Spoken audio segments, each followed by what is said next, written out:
தமிழ் மொழி காத்த தலைவனையா, ஞான பழம் கேட்ட குழந்தையா,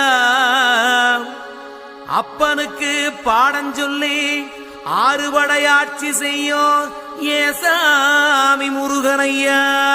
வெற்றிவேல் முருகனுக்கு